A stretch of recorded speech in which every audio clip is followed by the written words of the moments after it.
Dark Phoenix, the fate of the Dark Phoenix. Oh, it's been so good. Isn't it so refreshing to have something fun, something enjoyable, interesting? And this was made for children in 1992. Like, golly, guys, you could do good things. Come on. So here we are, folks, wrapping up our Dark Phoenix saga. The classic Chris Claremont story comes to an end with the fate of the Dark Phoenix here. Um, Again, lots of love and praise for the animation and the delivery of everything. I think is just tremendous. Love everything about the show and this series. It's just been great. Um, there's really not, again, we're in the action elements of the story. We're in the finality of the story. And basically it's come to a head that the Share Empire basically have identified Jean as slash Phoenix as just too dangerous. We just can't let it exist. And I think it's this episode where the Skrull and the Kree empires also concur. It's a lot of X-Men hate, by the way. They get hate everywhere, don't they? Um, and you basically just end up with this sort of like entire conversation about her fate and what they're going to do. Yeah, this is the consultation with the Kree and the Skrull.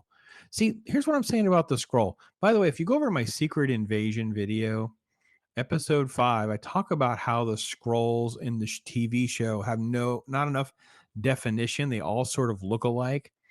Look at how her chin has definition. I mean, I know she looks a little mannish. I got that. But she has green earrings too, by the way. It's kind of funny. Look at her hair and stuff. Like she has a very definitive look. They don't all look alike in the comic book. It's very, very, very, very, very poorly done. Anyway, so there is sort of like this entire conversation about it's not right to do this to Jean. She's not the malicious entity here. You're punishing the host body. We can't do anything about it. And then you end up with sort of like this mind meld with Charles. And Charles really is a jerk. He takes advantage of the situation. And Lilandra calls him out, like, "How dare you take advantage of my feelings for you over this Gene situation? Like, it needs to be two separate things. My job, my responsibility as the queen, the empress, is different than my love for you, Charles, and it's not fair." So true. She called him out. He deserved it. He deserved every bit of the calling out there. I wonder how much of that translates to the kids. I'm just saying. Sometimes I think that's what's been fun about revisiting the show is what do we get as kids? It's like, does something that deep connect or not? I don't know if it does or not. Yeah. Um, and then you end up with just this great sequence. Obviously, Cyclops and her having a moment. Rogue excuses herself. Oh, and Jean puts on her like Marvel Girl original X-Men costume, which again, this kind of stuff is always fun. And then you end up with this conversation about her fate, what her fate actually should be, and what Charles has done is he's volunteered them basically in some sort of competition, winner take all competition, and that's pretty much what you're going to have transpire. Then it's just basically this action sequence where they're fighting these Shi'ar warriors who are extremely powerful and at least comparable to the X-Men, and then systematically they're holding their own at times, and then they basically all just kind of systematically lose as well. But then it kind of comes to a point where the Phoenix sort of like starts to take over, right? Jean does lose control. And this is where you get the Phoenix, and the Phoenix kind of manifests itself, and they start turning on the Phoenix as well. They realize that this is just too dangerous. I think Charles has a great line about, um, I can do it.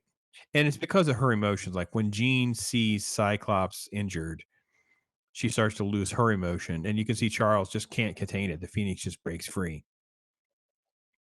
And I know that I very much shortchanged this episode because of the action and things like that, but you might as well watch it and enjoy it.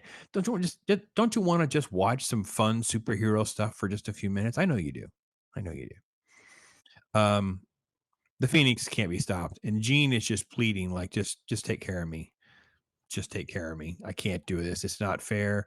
And there was great commentary. And I wanted to skip over because I don't really want to spoil it too much, but you end up with factions of people who are basically discussing maybe the Shi'ar are not wrong. Maybe Jean is too dangerous. Maybe, the Phoenix is just too much of a threat, and that each one of them are having that conversation. Storm's like, well, I love her like a sister, but so it's really, really fascinating. Very, very deep and heavy show. So that kind of comes to a place where basically the Phoenix is manifesting and the Shi'ar react by basically torturing her. Right. And they do it with like some solemn and just, I mean, you can see Lilandra. This is not really what she wants to do. She comes across kind of, being a little hard nosed about things, but at the same time, I don't think that's what her total motivation is just her alliance and her responsibility in charge of the Shi'ar Empire. Anyway, it does all that, but it vaporizes Jean. But what it does is it separates Jean from the Phoenix. So the Phoenix manifests itself and says, because of Jean and the emotions that get the best of things, we're separate entities now. Jean's body's dead. However, and then it's just Chris Claremont comes up with, the creators of the X-Men animated series instituted. What we can do is we can take a little dose of your spirit, and therefore we can put each of your spirit, join hands, take some of your spirit, and revive Jean. Okay, sure. It's ridiculous and silly. It's just, manufactured, but it's okay. What it does do is it shows all of them are willing to sacrifice themselves for Jean, in this case, quite literally. And then the Phoenix sort of like exits back out into the galaxy, leaving Jean to be with the X-Men. Lilandra and Xavier kind of like having a strained relationship now, and Jean resting, and then the credits roll. There's just so much to love and to get into about a show like this, because it just knows very much how to adapt everything. The animation is great. Voice acting, of course, is top notch. I don't have a complaint in the world, man. It's such a fun time to get a chance every week, carve out some time, watch X-Men, watch Batman, enjoy some cartoon talk with you guys. I wish I had a little bit more time to dive into some of the other cartoons and things like that. But I will say, spoiler alert, teaser, grandkids are coming. Never know what I might get them to watch and we can talk about. So anyway, hope you're having a great weekend, folks. Thanks for hanging out with me watching cartoons. Stay tuned a little bit later. Batman will be coming up. See you next week. Thanks, guys. I am Pops. Our show will begin after these messages. Strange and powerful forces are attracting people to Pizza Hut. It's the Marvel Comics X-Men video with a mini comic book, pull-out poster, and trading card, all for only $4.99 with any pizza purchase.